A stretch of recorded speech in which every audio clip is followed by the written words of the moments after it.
A'udzubillahi minasyaitonirrajim. Bismillahirrahmanirrahim. Alhamdulillahi rabbil alamin wassalatu wassalamu ala asyrafil anbiya'i wal mursalin wa ala alihi wa sahbihi ajma'in. Alhamdulillah, bersyukur pada Allah Subhanahu wa taala. Sekali lagi kita pada pagi ini dapat bersama-sama dalam sesi majlis ilmu tafsir Quran secara ringkas mengikut muka surat. Alhamdulillah. Pada hari ini kita akan bersama-sama pada muka surat 419 insya-Allah daripada surah Al-Ahzab, muka surat yang kedua insya-Allah.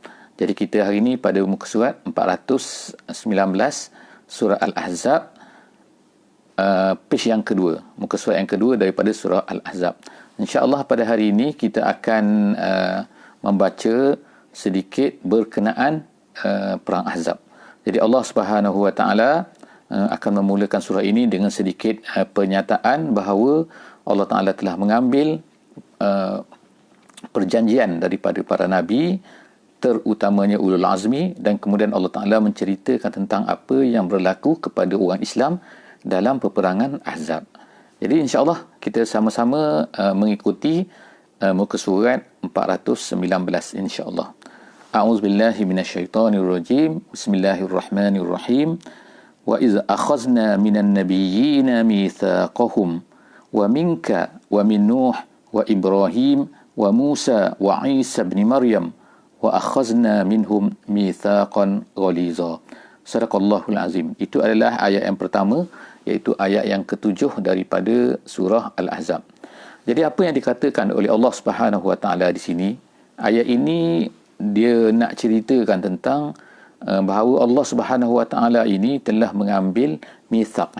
Mitsaq ini artinya adalah perjanjian, dan perjanjian ini disebutkan dengan mitsaqan ghaliza, iaitu satu perjanjian yang berat, yang hebat, yang tinggi, yang kukuh, bukan perjanjian biasa-biasa, tapi perjanjian yang sungguh-sungguh daripada Allah Subhanahu wa taala kepada para nabi. Jadi artinya kat sini, nabi-nabi ini telah mengikat janji dengan Allah Subhanahu wa taala bahawa mereka akan melakukan, iaitu apa, melakukan, menyampaikan Islam, menyampaikan dakwah kepada para manusia, kepada kaum masing-masing. Tetapi Allah Subhanahu wa taala telah menyebutkan kat sini, hanya di sini hanyalah 5 orang rasul saja. Tapi ini tidak bermakna bahawa hanya 5 orang rasul ini sahaja yang diambil perjanjian oleh Allah Subhanahu wa taala. Ini adalah sebagaimana kata jalan lain, bahawa ianya adalah sebagai kita katakan simbolik dan sebagainya, tapi artinya lah disebutkan 5 ini, tetapi ia adalah mewakili kepada semua jumhur, semua para nabi telah dibuat macam ni, diambil janji oleh Allah Subhanahu wa taala. Jadi artinya gini juga ialah bagi kita sebagai umat Nabi Muhammad sallallahu alaihi wasallam, kita hendaklah faham jugalah bahawa sebenarnya janji ini juga sebagaimana disebutkan dalam tempat lain juga diambil daripada kita apabila kita telah mengucap 2 kalimah syahadat. Bila kita mengucap 2 kalimah syahadat, artinya kita ini mengaku Allah sebagai Tuhan, Muhammad itu adalah sebagai nabi, sebagai utusan, sebagai rasul, maka pada waktu itu kita mestilah memastikan perkara ini sampai kepada seluruh manusia. Bukan hanya sebab Nabi dah tak ada, para Rasul dah tak ada, telah ditamatkan, telah khatamin nabiyyin, Nabi Muhammad sallallahu alaihi wasallam. Baginda adalah Nabi yang terakhir, Rasul yang terakhir. Jadi sekarang masa masih lagi terbuka, masa masih ada. Artinya manusia akan tetap lahir. Sampailah hari kiamat, siapakah yang akan menyampaikan perkara-perkara tersebut, perkara yang ada, iaitu la ilaha illallah Muhammadur Rasulullah, kalaulah tidak kita. Oleh kerana itulah kita juga sebenarnya telah diambil perjanjian oleh Allah Subhanahu wa taala secara tidak langsung, sebagaimana yang disebutkan di dalam ayat yang ke-7 surah Al-Ahzab ini. Kemudian seterusnya, apakah dia perkara apabila Allah Taala dah ambil perjanjian, Allah Subhanahu wa taala sebutkan dalam ayat yang ke-8, liyas alas sadiqina an sidqihim. Sebab Allah Subhanahu wa taala akan tanya orang-orang yang benar. Erti kat sini Allah Taala tanya nabi-nabi ini, adakah mereka ini telah melaksanakan atau tidak. Itulah dia. Sebab kalau tak ada janji, mungkin kata tak perlu tanya kan. Dulu saya tak janji pun. Sekarang bila Allah Ta'ala dah ambil perjanjian, maka Allah Ta'ala akan tanya. Maka begitulah juga kita. Sebab itulah kita sebagai orang Islam ni kena sedar bahawa la ilaha illallah Muhammadur Rasulullah bukan hanya perkataan yang kita sebut, yang kita lafazkan dan kemudian kita boleh relax, kita boleh tak perlu buat apa-apa. Tak. Kita bertanggungjawab. Apabila kita ni menjadi Muslim, kita bertanggungjawab untuk menyampaikan juga Islam ini kepada seluruh manusia. Sebab Allah Ta'ala akan bertanya, liyas alas sadiqina an sidqihim. Benar ke kita ni? Benar ke? Walaupun ayat ini asalnya adalah untuk para Nabi. Kemudian, wa'adda lil kafirina azaban alima. Allah Ta'ala sediakan azab yang pedih ni untuk orang-orang yang kafir. Tapi azab yang pedih ni untuk orang kafir ni, mereka ini kafir kalau mereka ini telah mendengar tapi mereka menolak. Masalahnya takut mereka ni tak dengar, tak tahu, tak lihat betul-betul kan, tak nampak Islam tu kan, tak mengetahui bahawa Islam tu betul. Jadi bagaimanakah mereka ini akan menolak? Jadi sebab itulah tanggungjawab ni besar pada kita semua sebagai umat Islam, umat Nabi Muhammad sallallahu alaihi wasallam. Kemudian ayat yang ke-9, kita sampai sekarang ayat ke-9, Allah Ta'ala mula bercerita tentang perang Ahzab. Jadi setelah daripada 1, 2, 3, 4, 5, 6, 7, 8, Allah Ta'ala cerita dalam berbagai aspek perkara-perkara kan. Sebagaimana kita telah sebutkan kemarin bahawa semalam dalam sesi yang sebelum daripada ni, iaitu surah ini, iaitu surah Al-Ahzab ini, dia punya temanya adalah Al-Istislam, iaitu ketundukan. Tapi ketundukan bagaimana? Ketundukan dalam suasana yang mendesak, yang kritikal, yang menakutkan. Jadi Allah Subhanahu Wa Taala sekarang bawa kita kepada cerita apa yang berlaku semasa peperangan Ahzab di zaman Nabi sallallahu alaihi wasallam. Peperangan Ahzab ini mengikut jumhurnya adalah berlaku pada bulan Syawal, tahun yang kelima hijrah Nabi SAW. Maknanya sebelum daripada itu ada dua peperangan besar, yang pertama Badar dan juga kedua Uhud. Tapi bukanlah artinya dua peperangan ini saja yang berlaku, tetapi ada peperangan yang kecil. Tetapi ini adalah peperangan yang besar. Jadi peperangan besar ni, peperangan Ahzab ini adalah peperangan yang ketiga besar, berlaku dalam bulan Syawal. Jadi kita dah berlalu dah Syawal, tahun yang kelima hijrah. Jadi sebab peperangan ni adalah kerana ada seorang Yahudi ni daripada Madinah ni bernama Huyai bin Akhtar. Huyai bin Akhtar ni apa dia buat? Dia telah pergi berjumpa dengan orang Quraisy. Dia telah pergi berjumpa dengan Bani Ghatfan. Dia telah pergi jumpalah dengan Bani Arab ni. Kemudian apa dia kata? Yang saya sebut tadi lah, Quraisy dan juga Ghatfan tu ialah kerana itu adalah di antara dua kabilah yang besar yang ada di Hijaz pada masa tu. Di kawasan Hijaz.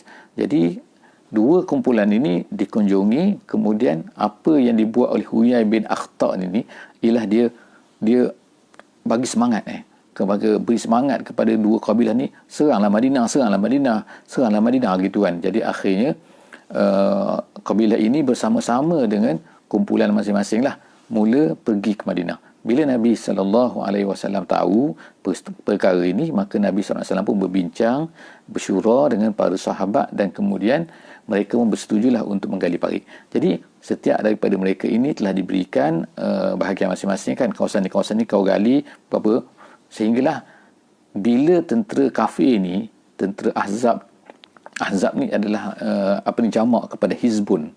Jadi Hizbun satu, Ahzabun kumpulan-kumpulan, satu kumpulan, kemudian kumpulan-kumpulan, mereka sampai terkejut tengok apa? Tengok ada parit.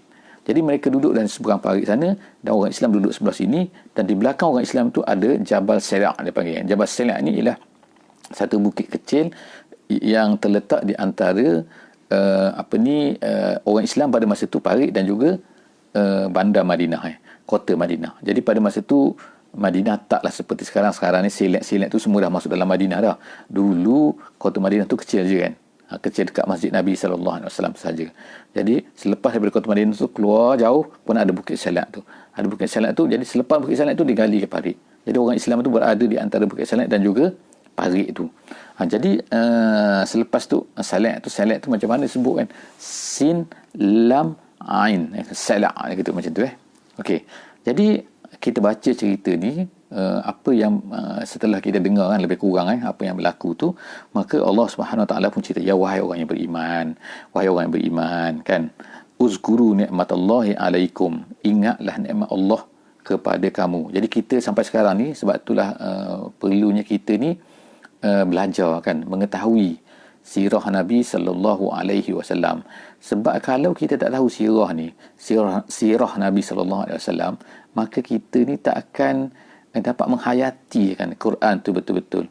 Jadi sebab itulah perlu kan, sebagaimana yang berlakulah di zaman para sahabat dulu, selepas daripada anak-anak mereka ni lahir, selepas daripada yang mereka ni tak sempat lah anak-anak para sahabat ni lahir selepas daripada peperangan, selepas apa yang berlaku tu. Jadi para sahabat ni telah mengajarkan kepada anak-anak mereka sirah Nabi ni, sirah Nabi sallallahu alaihi wasallam. Mereka kata sebagaimana kami mengajarkan Al-Quran kepada anak-anak kami. Sebab kalau ajar Quran tapi tak tahu sirah tu, tak tahu peristiwa ni tentang apa, ini berkaitan tentang apa, bagaimana dahsyatnya peristiwa ini, jadi nescaya nanti mereka tak boleh relate kan, tak boleh merasai ayat Quran tu kan. Jadi sebab itulah penting bila mereka faham sejarah, mereka faham sirah Nabi SAW, kemudian mereka baca Quran, kita akan terasa betul-betul. Sebab apa? Al-Quran itu diturunkan dalam keadaan itu, iaitu dalam keadaan peristiwa itu sedang berlaku.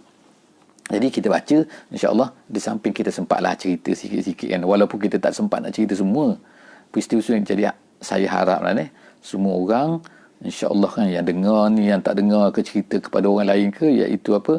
Mesti belajar sirah, baca sirah, dengar sirah kan. InsyaAllah banyak kan, buku pun banyak, ni pun banyak dan sebagainya. Jadi apa yang kita nak tengok kat sini kan, iaitu apa?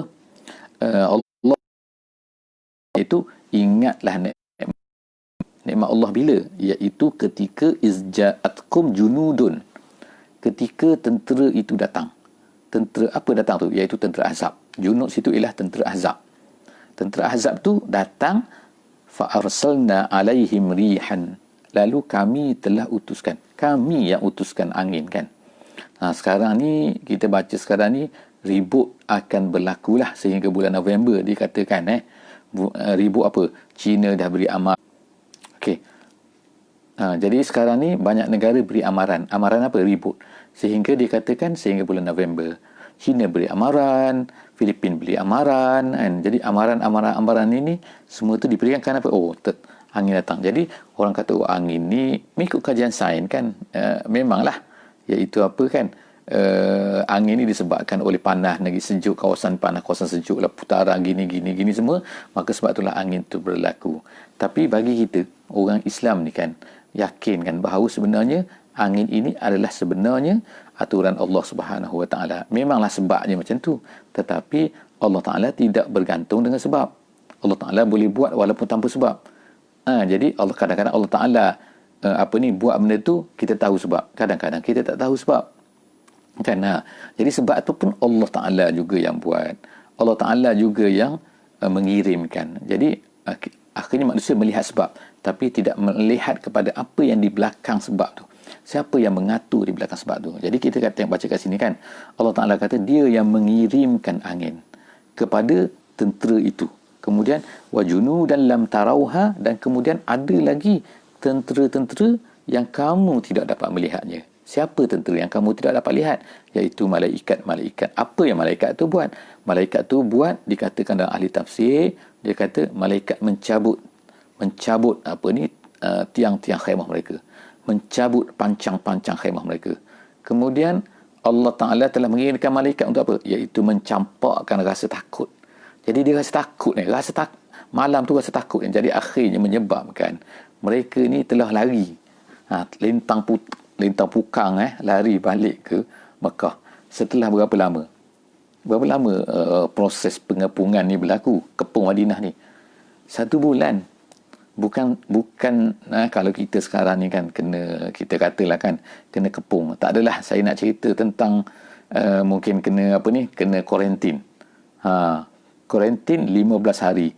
Orang tu tak boleh keluar katakan kerana sebab kesihatan lah. Tapi nak ceritanya suasana tu kan. Ini suasana yang menakutkan. Suasana menakutkan itu kita akan baca dalam ayat yang di bawah tu. Menakutkan dalam masa 1 bulan. Sejuk pula tu kan. Jadi kita baca insya-Allah kan. Allah Taala sebutkan, ceritakan lagi apa ni? Wa kana Allahu bima ta'maluna basir. Kena ingat bahawa apa yang sedang berlaku ni, apa-apa Allah Taala melihat. Jadi orang Islam dia yakin kan bahawa Allah Taala melihat apa yang sedang berlaku. Cuma Allah tidak mengirimkan lagi bantuannya pada masa itu, sebelum sebulan tu kan. Ada sebabnya. Allah Taala nak test kita, Allah Taala nak tengok kita, Allah Taala nak biarkan kita nampakkan apa yang akan berlaku ni. Jadi akhirnya Allah Ta'ala tolongkan. Jadi Allah Ta'ala nak cerita, Allah Ta'ala tengok. Kalau kita sekarang ni, Allah Ta'ala tengok kita ni. Dan apa yang kita buat, salah kita buat ke, betul kita buat ke, semua benda yang kita buat ni Allah Ta'ala tengok. Jangan rasa bahawa Allah Ta'ala ni tak tengok apa yang sedang berlaku. Seterusnya. Izja'ukum min fawqikum. Kemudian, wa min asfala minkum. Kemudian, wa izzaghatil absaru wa balaghatil qulubul hanajir wa tazunnuna billahi zununa. Iaitu ayat ni Allah Taala sebutkan ketika mereka ni datang daripada atas kamu. Atas kamu disebutkan sini daripada atas kamu, daripada bawah kamu. Artinya ialah dari setiap penjuru, nak katakan kat sini kan. Dari setiap penjuru tu maksudnya kerana apa? Kerana orang-orang Quraisy datang daripada sebelah barat. Kemudian Hawazin datang daripada sebelah timur. Kemudian lagi Hawazin dan juga Ghatfan datang daripada sebelah timur. Kemudian daripada sebelah bawah, siapa? Ada lagi, iaitu tentera-tentera orang Quraizah, Bani Yahudi Quraizah yang duduk dalam Madinah, yang tinggal dalam Madinah tu. Mereka ni telah mencabul perjanjian mereka. Dulu berjanji elok dengan Nabi, tinggal dalam Madinah. Jadi sebab itulah pada masa tu sangat dahsyat berlaku. Sebab tu Allah Ta'ala sebut sini wa izzaghatil absar. Zaghatil absar ni mata tu sampai berpinah-pinah. Mata tu dia sebutkan dalam bahasa Arab, zaghatil absar ni apabila kita melihat satu benda tu, kita tenung, kita takut nak paling ke lain ni. Kita tengok satu benda macam kita kan, kalau kita takut kan nanti pandang benda lain sekejap kan nanti itu nama zaghatil absar. Jadi mata tu tengok kepada tentera tu kan, tentera yang datang mengepung kan, sampai mereka ni ketakutan. Kemudian itu yang zahir, itu yang dari segi luaran, yang anggota. Wa balaghatil qulubul hanajir, itu ialah perasaan. Dalam bahasa Arabnya, balaghatil qulub ni ialah jantung hati, kemudian sampai ke hanajir. Hanajir ni ialah hanjarah ni di sini, hanjarah maknanya kerongkong. Jadi itu adalah ungkapan bahasa Arab, iaitu apabila orang tu takut sangat, dia seolah-olah merasai seperti hati dia ni pergi ke kerongkong ni, nak keluar daripada mulut ni. Itu kan. Jadi maknanya tak adalah yang takut sangat pada masa tu, melainkan ketika ini berlaku, apabila tentera tu datang daripada gini, ini pula datu perjanjian dan sebagainya. Watazunnun, yang terhasilnya apa? Watazunnuna billahi zununa. Itu dia yang berlaku, iaitu kamu menyangka kepada Allah ini dengan macam-macam sangkaan. Apa maksud macam-macam sangkaan ni? Iaitu sebab dikatakan pada masa itu orang ni ada 3 jenis. Ada yang pertama sekali, yang paling teruk sekali ialah orang-orang munafik. Orang munafik ni ialah tak adalah, dia kata tipu semua ni. Janji Muhammad, janji Allah, janji semua ni, janji tipu semua ni, tak ada ni kan. Mana ada? Tengok kita dah ketakutan macam ni. Tu sangkaan yang pertama. Dia kata Allah ni penipu. Golongan yang kedua, golongan tengah-tengah. Golongan tengah-tengah ni dia kata, iya ke ni? Ragu-ragu. Golongan yang ketiga ialah golongan yang beriman. Yang beriman ini bila berlaku macam ni, mereka tetap yakin Allah Ta'ala mesti akan mengirimkan bantuannya. Akan mengirimkan. Jadi perkara ni berlaku pada hari ni. Kita tengok benda yang sama kan. Iaitu mungkin akan ada apabila kesusahan berlaku, akan ada orang yang macam ni. Kategori A, kategori B, kategori C. Jadi sebab itulah kan Allah Ta'ala cerita ni dalam peristiwa dahsyat macam ni, watazunnuna billahi zununa. Sangkaan tu datang macam-macam kepada Allah SWT. Ada yang baik, ada yang setengah-setengah, ada yang teruk langsung. Kemudian Allah Ta'ala kata, hunalika batuliyal mu'minuna wa zulzilu zilzalan syadida. Pada ketika itulah orang-orang mukmin itu diuji. Memang sebenarnya kan Allah Ta'ala nak uji kita. Jadi apa-apa peristiwa yang berlaku pada kita pada hari ini, kita kena ingatkan sebenarnya Allah Ta'ala nak uji kita. Kemudian wa iz yaqulul munafiquna wallazina fi qulubihim marad ma wa'adana Allahu wa rasuluhu illa ghurura. Tengok, itulah yang kita sebut tadi kan, iaitu orang-orang munafik ni akan berkata kan, tak ada janji-janji Allah ni, penipu semua. Ghurura tu maknanya batil, maknanya janji yang tidak betul. Tengok kan, sekarang dia dah sanggup berkata, bukan hanya daripada dalam hati kemudian tu apa lagi?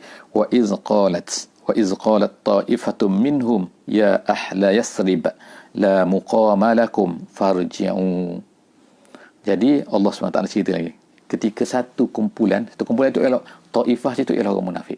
Orang munafik itu dia berkata wa iz qalat ta'ifatum minhum, daripada kamu. Sebab tu kita kata sini orang munafik, bukan orang kafir, orang luar kan. Mereka berkata ya ahla yasrib, wahai orang Yasrib semua, la muqama lakum farji'u. Tak ada tempat kat sini, tak ada tempat tu artinya. La muqama lakum artinya tak, tempat kamu bukan sini. Kamu tak patut berada di sini. Kamu sepatutnya apa? Balik kata kan. Wa yasta'zinu fariqum minhumun nabi yaquluna inna buyutana aurah. Adalah sebahagian daripada mereka pun terpengaruh dan mereka pun minta kepada Nabi, ya Rasulullah, kami nak baliklah kan. Jadi adalah peristiwa yang berlaku tu seperti Bani Haris kan. Dia ni pun nak balik juga kan. Nak baliklah, jadi minta beritahu kepada Nabi, kami nak balik. Kenapa nak balik? Dia kata inna buyutana aurah. Bukan rumah kami tu aurat kena tutup, bukan. Tapi maksudnya ialah aurat kat situ ialah tidak ada orang jaga. Ada orang nak serang isteri kami, anak-anak kami, siapa nak jaga kami, jadi kami kena balik. Itu dia katakan. Wa ma hiya bi aurah. Allah Taala terus jawab. Allah Taala kata tak. Wa ma hiya bi aurah. Tak ada tu mengarut je, itu alasan je kan. Jadi kita tengoklah kan, pada hari ini maknanya dalam kita ni kan berusaha kan untuk bawa Islam kan, dalam kerja Islam, dalam dakwah Islam kan. Kita bekerja untuk kebaikan Islam, untuk naikkan Islam dan sebagainya. Kita tengok akan adalah orang yang minta izin apa? Tak kira minta izin pada diri dia sendiri ke, beri alasan kepada dirinya sendiri ke, nak apa ni? Nak mengundur diri, nak berehat, nak macam-macam. Dengan tujuan alasan dia sendiri tu, tak ada duit lah, ginilah, gitulah, ada sebab kan. Jadi semua benda tu adalah jaga-jaga kan. Kita takut bahawa benda tu hanyalah alasan daripada kita sahaja kan, sedangkan sebenarnya hanya alasan, bukan betul pun. Jadi jaga-jaga Jadi jaga-jaga daripada kita ni berani untuk meninggalkan apa yang Allah Subhanahu Wa Taala suruh kita. Kemudian wa ma hiya bi aurah in yuriduna illa firara. Tengok Allah Taala kata kan, alasan je, dia nak lari je pun, bukan sebab apa pun gitu. Walau dukhilat alaihim min aqtariha thumma su'ilul fitnah la atawha wa ma talabbathu biha illa yasira. Allah Taala sebut, Allah katakan walau dukhilat, kalaulah dimasuki alaihim min aqtariha, kalau dimasuki daripada sudut mereka, maknanya rumah Madinah tu kita katalah bulat macam ni kan, jadi dijaga sebelah atas, jadi sebelah sini tu terbuka. Terbuka artinya ialah mungkin boleh masuk, tapi orang tak masuk lah, sebab ada ladang kurma dan sebagainya kan. Orang tentera tak masuk sebelah situ kan, tak boleh kan, ada bukit dan sebagainya, tanah tak sesuai. Tapi mereka ni Allah Subhanahu Wa Taala buat andaian, buat kata itu, walau dukhilat alaihim min aqtariha, kalau adalah katakan orang menyusup masuk ke dalam kota tu, masuk ke kampung mereka, summa su'ilul fitnah, pada ketika itu kalau diminta supaya fitnah. Minta fitnah tu apa? Al-fitnah itu maksudnya asyirku, kata tafsir jalan lain. Iaitu kalaulah disuruh syirik, iaitu tinggalkan Muhammad ni kan. Jangan percaya lagi Muhammad lah. Kalau ada, kata Allah Ta'ala katakan maksud itu, la atauha. Ada dua bacaan situ la atauha. Satu yang kita baca biasanya la atauha. Tapi ada bacaan Nafi' dan juga Ibnu Katsir, dia baca la atauha. Gitu Jadi maknanya situ la atauha wa ma talabbathu biha illa yasira.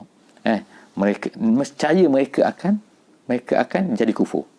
Nescaya kalau disuruh jadi kufur, mereka jadi kufur. Maknanya teruklah pada masa tu kan. Nak katakan sehingga ada yang sanggup akan jadi macam tu. wa ma talabbasu biha illa yasira wa laqad kanu ahadullahi min qabl. Sedangkan mereka sebelum daripada ni berjanji kepada Allah. Jadi Allah Ta'ala sebut kat sini kan, bila kita berjanji sebenarnya bukan berjanji kepada Muhammad sebenarnya kan, bukan berjanji kepada manusia. Bila kita berjanji kita ni nak buat baik, contohlah dulu kan, ada zaman ada khalifah-khalifah dulu, orang beri bai'ah kepada khalifah, orang berjanji kepada khalifah nak taat kepada kamu, nak ikut kamu, tiba-tiba mereka tidak taat kepada khalifah itu. Jadi sebenarnya bila kita beri ketaatan kepada khalifah ni dulu ni cerita ni kan, ertinya kita ni telah berjanji kepada Allah untuk berjaya dengan Allah. Sebab itulah Allah Ta'ala sebut sini kan, ahadullah. Mereka bukan bercakap dengan Allah, tapi bercakap dengan Muhammad kan, memberi janji kepada Muhammad kan, berjanji dengan Nabi SAW.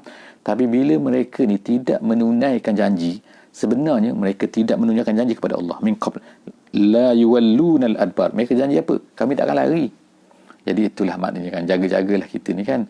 Kadang-kadang kita berjanji kan, kita nak buat gini, kita berjanji nak buat baik gini, dan tiba-tiba kita ni lari daripada perbuatan itu, maka Allah Ta'ala, wa kana ahadullahi mas'ula, Allah Ta'ala akan tanya. Semua janji-janji yang dibuat kepada Allah Subhanahu Wa Ta'ala, Allah akan tanya kan. Jadi jaga-jagalah kita insya-Allah. Perjanjian dengan Allah itu memang kita dah diambil oleh Allah Subhanahu Wa Ta'ala sejak daripada kita dalam sulbi. Jadi nak tak nak insya-Allah Allah Ta'ala memang nak berilah kepada kita kan, pertolongannya, bantuannya kan, dan juga segala-galanya lah kepada kita, nak beri pahala lah yang besarnya dan nak masukkan kita dalam syurga. Jadi kalaulah kita ni tidak menunaikan janji kita, maka perkara itu akan ditanya oleh Allah Subhanahu Wa Ta'ala. Cukup setakat ni muka surat 419 pada kali ini. Kita akan jumpa lagi esok insya-Allah Ta'ala 420, muka surat 420 surah Ahzab. Jadi harapnya insya-Allah buka Quran nanti, kalau ada Quran buka Quran, kalau ada insya-Allah ada pad, buka pad boleh tengok insya-Allah boleh tengok Quran insya-Allah dan sama-samalah kita mempelajari sedikit setiap daripada muka surat Al-Quran pada setiap hari. Moga-moga kita dirahmati oleh Allah Subhanahu Wa Ta'ala, menjadi penolak kepada kita, bantuan kepada kita untuk kita memahami Quran sedikit dan menjadi bantuan mutiara kepada hidup kita pada setiap hari. Aku qauli hadza wa astaghfirullahal azim li wa lakum. Wassalamu alaikum warahmatullahi wabarakatuh. Subhanakallahumma wa bihamdik nashhadu an la ilaha illa ant nastaghfiruka wa natubu ilaik. Bismillahirrahmanirrahim. Wal 'asri innal insana lafi khusr illa allazina amanu wa 'amilus solihat wa tawasaw bil haqqi wa tawasaw bis sabr. Wassalamu alaikum.